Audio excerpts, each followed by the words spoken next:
Welcome dear रॉकर्ट्स। आज हम देखेंगे लाइफ आफ्टर बेथ। तो मूवी की शुरुआत में हमारी हीरोइन बेथ को दिखाते हैं, जो हाइकिंग यानी कि लंबी दूरी तक पैदल चलकर जाना बहुत पसंद करती है और वो अकेली कहीं पर जा रही होती है। अब अगले सीन में दिखाते हैं हमारे हीरो जैक को, जो बेथ के अंतिम संस्कार पर जाने के लिए नैपकिन खरीद रहा होता है, क्योंकि हाइक पर जाते समय एक वैश्य सांप के काटने से वो मर चुकी होती है। फिर जैक अपने माँ पापा के साथ बेथ के घर पर जाता है, जहाँ बेथ के पापा मॉरी और उसकी माँ जेनी होते हैं और दोनों ही अपनी बेटी को खो देने से बहुत उदास बैठे रहते हैं। और जब मिस्टर लेविन जैक के पास आते हैं तब वो कहता है कि मुझे नहीं पता मैं बेथ के बिना कैसे रहने वाला हूँ। फिर वे जब अपने घर लौटते हैं तब जैक का भाई कायल, जो उनके समुदाय का सेक्रेटरी होता है, वो जैक से कुछ अजीब से सवाल करता है। अब समय बीतने पर जैक की मानसिक स्थिति बहुत कमजोर होने लगती है, क्योंकि वो लगातार बेथ के बारे में सोचता रहता है और वो एक दिन बेथ के घर चला जाता है। उसी समय उनकी नौकरानी पार्लिन घर से बाहर चली जाती है। फिर घर जाते ही वो देखता है कि जेनी बेथ का सामान बक्से में डालकर पैक कर रही होती है और फिर वो मॉरी के साथ रात के 3 बजे चेस खेलता है।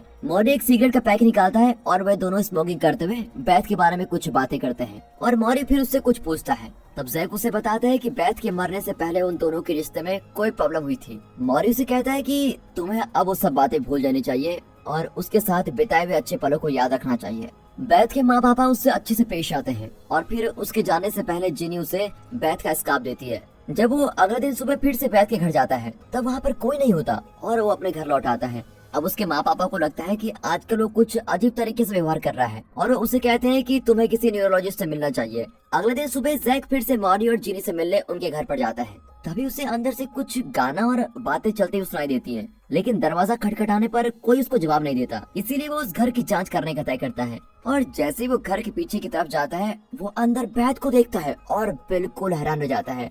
अब उसे देखते ही वो चिल्लाकर उसको पुकारने लगता है और घर के दरवाजे और खिड़कियों को ठोकने लगता है। तभी वहाँ पर कायल आकर उसे कहता है कि तुम्हें इस तरह परेशान नहीं करना चाहिए और फिर वो उसको उसकी कार तक छोड़ देता है और वहाँ से जाने को कहता है। उस रात फिर जैक उनके घर पर आता है और कैसे भी करके वो घर के अंदर चला जाता है। अब अंदर जाते ही उसे मॉरी रोक देता है और उसे वहाँ से चले जाने को कहता है। अब जैक को लगता है कि बेथ मरी नहीं है और ये सब मिलकर उसके साथ कोई गेम खेल रहे हैं। वो मॉरी को धक्के देता है और देखता है कि जेनी बेथ को एक कबर्ड में बंद कर रही है और अब वहाँ सभी के बीच में खतरनाक बहस होती है। कोई जैक को ये नहीं बता पाता कि असल में हुआ क्या है, क्योंकि सच बताने से बेथ को पता चल जाएगा कि वो पहले मर चुकी थी। उसके माँ पापा ऐसा व्यवहार करते हैं जैसे कि कुछ हुआ ही ना हो और इससे जैक सोचता है कि बेथ ने मरने का नाटक किया था और अब बेथ इनकी बातें सुनकर परेशान हो जाती है और उसे ये तक याद करने में तकलीफ होती है कि उसके मरने से पहले उसकी जिंदगी में क्या क्या हुआ था। फिर जैक गुस्सा होकर वहाँ से चला जाता है। अपने घर लौटते ही वो अपने माँ पापा से कहता है कि बेथ की मौत एक बहुत बड़ा झूठ था, इसीलिए अगले दिन उसकी माँ उसे टेस्ट करवाने के लिए एक अस्पताल में लेके जाती है। फिर जैक शमशान में बेथ को दफनाने वाली जगह पर भी जाकर देखता है तो वहाँ उसको एक बड़ा खड्डा दिखाई देता है। वो फिर बेथ के घर जाकर मॉरी से इस बारे में बात करता है। फिर मॉरी उसे सब कुछ सच बताते हुए ये कहता है कि बेथ मरने के बाद वापस जिंदा चली आई है। इसका कारण तो मुझे भी नहीं पता, लेकिन मैं खुश हूँ कि मेरी बेटी वापस आ गई है। लेकिन तब भी जैक को इन सब बातों पर यकीन ही नहीं होता और वो कहता है कि क्या बेथ खुद उस बंद खड्डे में से एक ज़ॉम्बी की तरह बाहर निकल गई। तब जेनी आकर कहती है कि ये एक चमत्कार है और बेथ को भगवान ने फिर से जीवित किया है। फिर बेथ वहाँ पर आ जाती है और वो जैक को ऐसे किस करती है जैसे सब कुछ नॉर्मल है और उसे वो अपने कमरे में जबरदस्ती खींच कर लेके चली जाती है। कमरे में जाकर दोनों के बीच काफी लंबी बातचीत भी चलती है। बेथ उसे कहती है कि मुझे ये नहीं समझ आ रहा कि सभी लोग मुझको देखकर अजीब तरीके से व्यवहार क्यों कर रहे हैं और बेथ को पहले की बातें बिल्कुल भी याद नहीं होती है, न ही हाइकिंग वाली बात और न ही उन दोनों के बीच हुए ब्रेकअप वाली बात। वो सिर्फ इतना याद करती है कि अगले दिन उसको कोई परीक्षा देनी है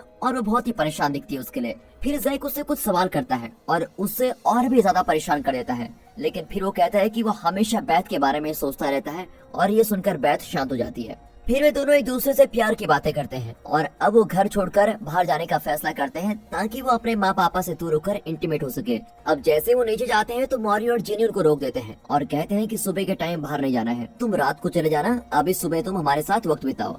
लेकिन रात होने पर भी वो उनको बाहर जाने से रोक देते हैं और उन्हें उनके स्विमिंग पूल में तैरने के लिए भेज देते हैं। कुछ देर बाद बेथ स्विमिंग पूल के पास जैक का इंतजार करती है। अब उसके आते ही वो उसको कहती है कि वो अगले दिन के टेस्ट के लिए बहुत घबराई हुई है। तब जैक उसके पास बैठ जाता है और उसके पैर में सांप के डसने का निशान देखता है। फिर वो उसे पूछता है कि क्या तुम मुझको खाना चाहती हो, लेकिन तभी बेथ एक अजीब सी आवाज में कहती है कि हाँ मैं तुमको खाना चाहती हूँ। फिर वो अचानक से भूल जाती है कि वो क्या बात कर रही थी और वो पूल में कूद जाती है। अगले दिन सुबह जैक बेथ से फोन पर बड़े प्यार से बातें करता है और फिर वो अपने भाई कायल से बात करने चला जाता है। कायल अपनी गन क्लीन कर रहा होता है। तब जैक उससे माफी मांगता है और कहता है कि बेथ जिंदा है, लेकिन कायल उसकी बातों पर विश्वास नहीं करता।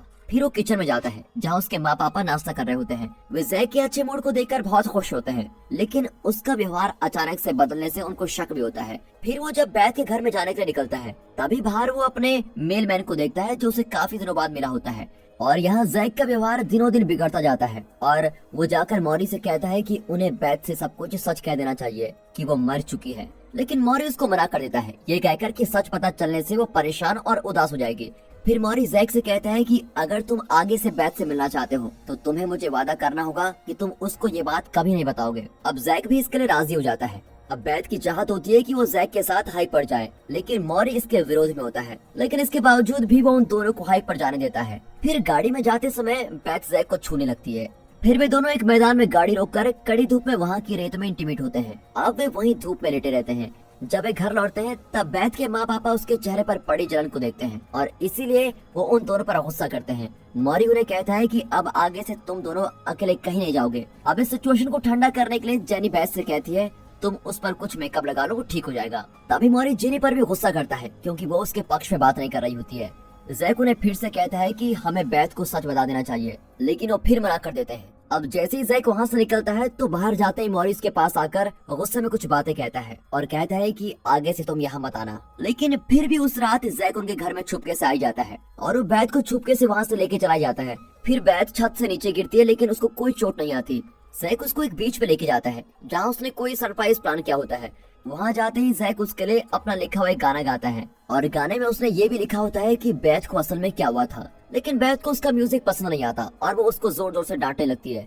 वो उसे पूछती है तुम मेरे साथ ही क्या कर रहे हो, और फिर गुस्से में वो उस लाइफ गार्ड टावर को तोड़ देती है। अब जैक उसको शांत नहीं कर पाता क्योंकि बैथ और ज्यादा परेशान होने लगती है और वो कुछ अजीब सा महसूस करती है और बीमार भी होने लगती है। उसी समय उस लाइफ गार्ड टावर में आग लग जाती है और बैथ जैक से उसकी मदद करने को कहती है। अब जैक बैथ को कार में बैठा देता है, लेकिन कार में बैठते ही अचानक उसका व्यवहार अजीब सा हो जाता है और वो एक शीशे को तोड़ देती है। जैक की कार में बैठने पर वो पूछती है कि शीशे को क्या हुआ। तब जैक रेडियो ऑन करता है और उसमें बजने वाले गाने को सुनकर बैथ थोड़ा शांत हो जाती है। जैक बैथ को उसके घर लेके जाता है और तब बैथ कहती है कि उसे वो गाना बहुत पसंद है और वो उसको किस भी करती है। फिर जैक उसके घर की दीवार पर चढ़कर उसे उसके कमरे में पहुंचा देता है और कमरे में जाते ही बैथ कोई अच्छा सा गाना लगा देती है और अपने कपड़े उतारने लग जाती है। तब जैक देखता है कि उस कमरे की दीवार में काफी मिट्टी लगी हुई है और वो जैक के भी कपड़े उतारकर उसे जमीन पर धक्के देती है और तभी जैक बैथ के शरीर पर पोस्टमार्टम के निशान देखता है। अब ये देखकर उसको डर लगने लग जाता है और वो वहाँ से बाहर निकलने की कोशिश करता है। बाहर निकलते ही बैथ छत पर आकर उसे पूछती है वो कहाँ जा रहा है। तब वो उसको झूठ बोलकर वहाँ से भाग जाता है। फिर जब वो खाना खाने के लिए एक रेस्टोरेंट में जाता है तब वहाँ की वेटर से वो म्यूजिक को चेंज करने को कहता है और उसी समय वहाँ एरिका आती है। जैक को उसे पहचानने में कुछ समय लग जाता है क्योंकि एरिका उसकी माँ की सहेली भी होती है। अब जैसे ही वो उसको पहचान लेता है तो वो उसको अपने साथ बैठकर खाने खाने को कहता है और वे दोनों साथ में लंच करते हैं। फिर वो दोनों लंच करते हैं और बैथ के बारे में भी बातें करते हैं। जैक उसे कहता है कि वो अब सोचता है कि बैथ का मर जाना ही बेहतर था। ये सुनकर तो एरिका चौंक जाती है और खाना खाते समय वहाँ का एक वेटर कुछ अजीब तरीके से व्यवहार करने लग जाता है। अब इसको देखकर जैक एरिका से पूछता है क्या तुमने किसी और को इस तरह व्यवहार करते हुए देखा है। एरिका कहती है नहीं और कहती है तुम्हें अपनी जिंदगी को आगे लेकर जाना होगा, ठीक वैसे ही जैसे मैं अपनी नानी को खोकर अपनी जिंदगी को आगे बढ़ा रही हूँ। फिर जैक पैसे देकर बाहर निकलता है और अपनी कार को स्टार्ट करता है, लेकिन उसके सामने तभी बैथ जाती है और वो उसको देखता नहीं और ठोक देता है। कार से बाहर निकलते वो देखता है कि बैथ कार के पहिए के नीचे फंस गई है और इसलिए वो गाड़ी को पीछे लेता है। फिर बैथ ऐसे बाहर निकलती है जैसे कुछ हुआ ही ना हो और वो वहाँ के लोगों को डराने लग जाती है। फिर जैक और बैथ के बीच काफी बहस भी होती है और उसी समय एरिका रेस्टोरेंट से बाहर आती है और वो जैक को पुकारती है। इससे बैथ को बहुत गुस्सा आता है। जैक उन दोनों को एक दूसरे का परिचय करवाता है और एरिका उससे पूछती है अच्छा क्या ये दूसरी बैथ है। अब ये सुनकर तो बैथ को और ज्यादा गुस्सा आने लग जाता है। फिर जब एरिका जैक से मजाक करने लग जाती है तभी बैथ उसको मारने जाती है और जैक उनके बीच आकर उनकी लड़ाई को रोक देता है। बैथ उसे पूछती है कि यहाँ चल क्या रहा है और वो बैथ को शमशान में लेके जाता है और उस जगह पर ले जाकर उससे कहता है कि तुम एक हफ्ते पहले ही मर चुकी थी और फिर खुद इस खड्डे से बाहर आ गई हो। लेकिन बैथ कहती है ये तो नामुमकिन है और ये बात मेरे पापा ने मुझको क्यों नहीं बताई। तब जैक कहता है कि तुम्हारे माँ पापा को लगता है कि भगवान ने तुम्हें फिर जीवित किया है या फिर तुम एक ज़ॉम्बी भी हो सकती हो। वो कहता है कि वो अब आगे से उसके साथ नहीं रह सकता क्योंकि उसको डर लगता है। अब ये सुनकर बैथ और ज्यादा गुस्सा हो जाती है। वो उसको धक्का मारकर गिरा देती है और उसकी कार लेकर चली जाती है। फिर उसी रात जैक फिर से बैथ के घर जाता है और तब उसे अंदर से बंदूक चलने की आवाजें आती है। वो अंदर जाता है और देखता है कि कायल बैथ के दादाजी को शूट कर रहा होता है, जो मरने के बाद फिर जिंदा लौट कर आ गए हैं। बैथ के माँ पापा उसको रोकने की कोशिश करते हैं, लेकिन वो फिर भी बंदूक को यहाँ वहाँ पॉइंट करने लग जाता है और परेशान होकर बहुत डर जाता है। तब जैक उसे समझाता है कि ये सब असली है, लेकिन वो उनमें से एक नहीं है। फिर दादाजी को अपने कमरे में जाना होता है और जैक कहता है कि उन्हें वहाँ जाने दिया जाए, क्योंकि वे कमरे में रहना बहुत पसंद करते हैं, ठीक वैसे ही जैसे बैथ पसंद करती है। अब मॉरी, जेनी और कायल को कुछ भी समझ नहीं आता। तभी फिर से डोरबेल बजती है और 2 और लोग अंदर आ जाते हैं। शायद वे उस घर के पुराने मालिक हैं जो मर चुके थे। जैक उन्हें घर से बाहर निकलने को कहता है और कायल भी एक ज़ॉम्बी को शूट करता है, लेकिन उस पर तो गोली का कोई असर नहीं पड़ता। उनके घर के बाहर पुलिस सायरन बजने की आवाज आने लग जाती है और वे टीवी में देखते हैं कि एक मरा हुआ न्यूज रिपोर्टर वापस जिंदा लौट कर आ गया है। तभी वे उस इमरजेंसी ब्रॉडकास्ट को बंद कर देते हैं। फिर मॉरी जैक से कहता है कि मैं तुम्हारा बाहर इंतजार करूंगा, तुम जल्दी आ जाना। जब मॉरी निकलने लगता है तभी बिजली चली जाती है। फिर वो जैक से कार में बैठने को कहता है और उससे डिस्कस करता है कि अब इस मुसीबत से कैसे छुटकारा पाया जा सके। तभी जैक कहता है कि पार्लिन ये सब कुछ ठीक कर सकती है, क्योंकि वो हयाती से है जहाँ वे ज़ॉम्बीज़ को बनाते हैं। फिर वो मॉरी से उसका एड्रेस मांगता है, लेकिन मॉरी उसे कहता है कि उसे पहले बैथ से बात करनी होगी। फिर मॉरी उसे अपने घर लेके जाता है और वहाँ जैक अपनी खराब कार को देखता है। अब जैसे भी अंदर जाते हैं वहाँ वे बैथ को देखते हैं, जो बाहर जाकर किसी को अपना शिकार बनाकर उसको काटने लग जाती है, बिल्कुल एक ज़ॉम्बी की तरह। तभी जीनी वहाँ भाग कर आती है और बैथ की वापस आने पर वो उससे पूछते हैं कि ये सब क्या कर रही है। बैथ जब पिछली बार जैक से मिली थी उसके बाद से उसकी हालत और भी बुरी होती गई है, लेकिन तभी मॉरी जैक से कहता है कि वो बैथ से बात करके कहे कि वो हमेशा उसी के साथ रहेगा। तब जैक मॉरी से पार्लिन का एड्रेस मांगता है और जीनी उसके लिए एड्रेस ढूंढकर उसको दे देती है। अब जैक वहाँ कर अपनी कार में बैठता है और बैथ भी उसका पीछा करते हुए उसके साथ कार में बैठ जाती है। फिर वे बहस करते हैं और जैक उससे उस इंसान के बारे में पूछता है जिसे उसने खा लिया था, और वो अचानक कहती है कि तुम एक ज़ॉम्बी से क्या उम्मीद रखते हो, मैं एक ज़ॉम्बी हूँ और ज़ॉम्बीज़ इंसान को खाते हैं। फिर वो अपने रेडियो को ऑन करके कोई गाना बजाता है और जैसे वो पालिन के घर पहुँचते हैं तो वो बैथ को कार में बैठने को कहता है और जल्दी से उठकर पालिन से मिलने जाता है। लेकिन घर में जाते ही पालिन का भाई उसे कहता है कि वो वहाँ नहीं है, और जब जैक उसको ये बात बताता है कि पालिन का ज़ॉम्बी के साथ कोई रिश्ता है तो उसका भाई ये बात बिल्कुल नहीं मानता। वो जैक से कहता है कि उसने बैथ के घर पर नौकरी करना बंद कर दिया है क्योंकि मॉरी ने उसके साथ बदतमीजी की थी। फिर जैक जब अपनी कार के पास जाता है तो वहाँ पर दूसरे ज़ॉम्बीज़ से टकराता है और वहाँ मॉरी बैथ को लेने आया होता है। वो जैक को अपनी बंदूक से मार गिराता है और बैथ को अपने साथ घर लेके जाता है। अगली सुबह जब जैक जागता है तो उसके सामने एक ज़ॉम्बी खड़ा है और वो तुरंत अपनी गाड़ी में बैठकर घर लौट जाता है। घर में वो कुछ डेड बॉडीज को चलते हुए देखता है और उसे लगता है कि वे उसके माँ पापा और कायल हैं। जैक तुरंत अपना सामान पैक कर लेता है और बाहर जाकर एक दुकान में जाता है। तभी वो बाहर से शूट करने की आवाज को सुनता है। फिर वो दुकान से काफी खाने के आइटम्स लेता है और अपनी कार में चलकर बैथ के घर पर जाता है। वहाँ वो मॉरी को देखता है और उनके घर में सभी चीजें बिखरी पड़ी होती है। उसे जीनी की आवाज सुनाई देती है और वो उसी दिशा में जाता है। वहाँ वो देखता है कि जीनी बैथ को अपने हाथ का एक टुकड़ा खिला रही है और वो जैक से कहती है कि बैथ ने मॉरी को खा लिया। तब जैक उसके घाव पर पट्टी बांधता है और उसे कहता है सब कुछ ठीक हो जाएगा। फिर बैथ के साथ अकेले रहते समय वो उससे बहस करता है और फिर कहता है मैं तुम्हारे साथ कुछ समय अकेले रहना चाहता हूँ और मैं तुमको हाइक पर भी ले जाना चाहता हूँ। बैथ उसे पूछती है क्या तुम्हें मुझसे डर लगता है, और वो जवाब देता है कि तुम्हारे सिवा मेरा यहाँ पर कोई नहीं है, लेकिन वादा करो कि तुम मुझको नहीं खाओगे। अभी दोनों जब बाहर जाने के लिए निकलते हैं तब बाहर एक कायल उनको देख लेता है और अपनी बंदूक से बैथ को शूट करता है। तभी जैक उसे रोकता है और उन डेड बॉडीज के बारे में पूछता है जो घर पर उस समय जल रही थी। तो कायल कहता है कि उसके माँ बाप जिंदा हैं और वो लेवन के घर पर है। अब कायल ने जैक पर भरोसा कर लिया है, इसलिए वो उससे माफी मांगता है और कहता है हमें ज़ॉम्बीज़ को मिटा देना चाहिए और सभी को शूट करना चाहिए। तो जैक उसे कहता है कि मुझे उसे हाइक पर ले जाने दो, और कायल फिर उसको एक बंदूक देकर कहता है उसके सर पर शूट करके उसका दर्द को खत्म कर दो